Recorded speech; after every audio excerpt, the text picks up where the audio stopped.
अब देसी राजनीतिक खबरों की बात करते हैं, जिसमें कल अचानक कुछ राज्यपालों को हटाया गया और कुछ राज्यपालों के तबादले कर दिए गए। ध्यान से देखिए, बहुत डिटेल में हमारी टीम ने तैयार की है रिपोर्ट। दिल्ली के उपराज्यपाल रहे वीके सक्सेना को लद्दाख का उपराज्यपाल बना दिया गया। हिमाचल के राज्यपाल रहे शिव प्रताप शुक्ल को तेलंगाना का राज्यपाल बनाया गया।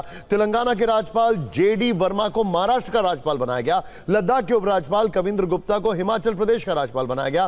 तमिलनाडु के राज्यपाल RN रवि को पश्चिम बंगाल का नया राज्यपाल नियुक्त किया गया है। उन्हें CV आनंद बोस की जगह ली है उन्होंने, जिन्होंने अपने पद से इस्तीफा दे दिया है। केरल के राज्यपाल राजेंद्र विश्वनाथ आर्लेकर को तमिलनाडु के राज्यपाल का अतिरिक्त कार्यभार सौंपा गया है। लेफ्टिनेंट रिटायर्ड सैयद अता हसनैन, जिनके आर्टिकल्स आप कई बार पढ़ते हैं, उनको बिहार का नया राज्यपाल नियुक्त किया गया है। पूर्व भारतीय राजदूत तरनजीत सिंह संधू को दिल्ली का नया उपराज्यपाल नियुक्त किया गया है। बिहार बीजेपी के नेता नंदकिशोर यादव को नागालैंड का नया राज्यपाल बनाया गया है। राज्यपाल की इस अदला बदली वाले मौसम में दो नामों की बड़ी चर्चा है, बिहार के राज्यपाल आरिफ मोहम्मद खान और पश्चिम बंगाल के राज्यपाल CV आनंद बोस। आरिफ मोहम्मद खान तो करीब 7 वर्षों से ज्यादा वक्त से राज्यपाल थे, उन्हें दूसरा टर्म नहीं मिला है। लेकिन ऐसा क्या हुआ कि CV आनंद बोस, जो 2022 में नियुक्त हुए थे, उन्हें 3.5 वर्षों में इस्तीफा देना पड़ा? अब इसकी चर्चा बहुत ज्यादा हो रही है। हम आपको यही बताने वाले हैं कि क्यों पश्चिम बंगाल में चुनाव से ठीक पहले राज्यपाल CV आनंद बोस की कुर्सी गई। ध्यान से देखिएगा, CV आनंद बोस की कुर्सी जाने के पीछे 2 वजहों को माना जा सकता है। पहली वजह, पिछले 2 वर्षों में उन पर यौन शोषण के 2 बड़े आरोप। दूसरी वजह, बीजेपी के बंगाल यूनिट के नेताओं से उनके खराब रिश्ते। दरअसल 2024 में CV आनंद बोस पर राजभवन की एक महिला कर्मचारी से छेड़छाड़ के आरोप लगे, जिसकी ममता सरकार जांच भी करवा रही है। इसके बाद 2025 में CV आनंद बोस पर एक ओडिसी डांसर के रेप का आरोप लगा। महिला ने दावा किया था कि दिल्ली के एक 5 स्टार होटल में उसे बुलाकर उसके साथ दुष्कर्म किया गया। राज्यपाल के पद पर रहने के कारण तभी तो इस मामले की जांच पूरी नहीं हो पाई, जिसके कारण पूरा सच सामने नहीं आया। लेकिन अब कुर्सी जा चुकी है तो रेप केस का सच भी सामने आ जाएगा। वैसे पश्चिम बंगाल राजभवन इस्तीफे को आधिकारिक रूप से CV आनंद बोस का निजी फैसला बता रहा है, लेकिन सूत्रों का दावा है कि आनंद बोस का इस्तीफा दबाव में लिया गया फैसला हो सकता है। सूत्रों के मुताबिक 2025 में लगे छेड़छाड़ के आरोप के बाद बोस और बंगाल बीजेपी यूनिट के बीच रिश्तों में खटास आ गई थी। कहा जा रहा है कि बीजेपी के प्रदेश नेताओं सुकांत मजूमदार, सामिक भट्टाचार्य, शुभेंदु अधिकारी के साथ उनके मतभेद बढ़ गए थे। पश्चिम बंगाल में चुनाव है, सूत्रों के मुताबिक, इसीलिए बीजेपी ज्यादा जोखिम लेने के मूड में नहीं थी। शायद ये भी उनके इस्तीफे की एक वजह हो सकती है। वैसे ममता बनर्जी का कहना है कि चुनाव से पहले कुछ राजनीतिक हितों को साधने के लिए केंद्रीय गृह मंत्री की ओर से दबाव बनाया गया, इसीलिए राज्यपाल का इस्तीफा हुआ।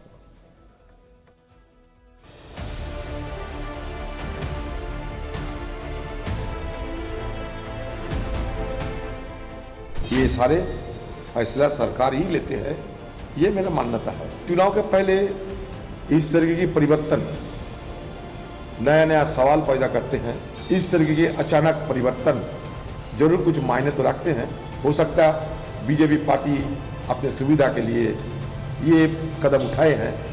पश्चिम बंगाल के महामान्य राज्यपाल CV आनंद बोस ने अपना इस्तीफा दिया है। क्या बात हुई? किसके निर्देश पे ये हुआ है? क्यों हुआ है? क्या परिस्थिति खड़े करने चाहती है केंद्र में जो सरकार है? गृह मंत्री हैं अमित शाह जी, जवाब तो आपको देना है। कोई बात नहीं होती है केंद्र और राज्य के बीच में, क्यों नहीं होगी? ममता बनर्जी के संग क्यों नहीं बात होगी आपकी?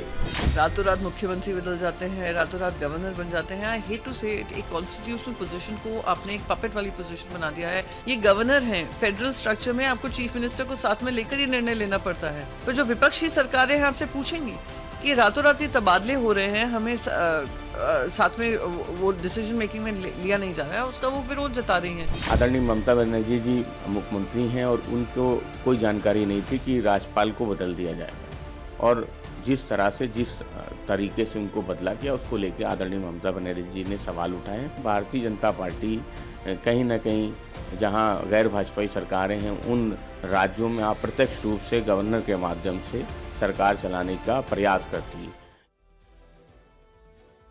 CV आनंद बोस के इस्तीफे के बाद TMC भले ही बीजेपी पर राजनीतिक हमले कर रही हो, लेकिन राज्यपाल रहते हुए आनंद बोस कई बार ममता सरकार से टकराए।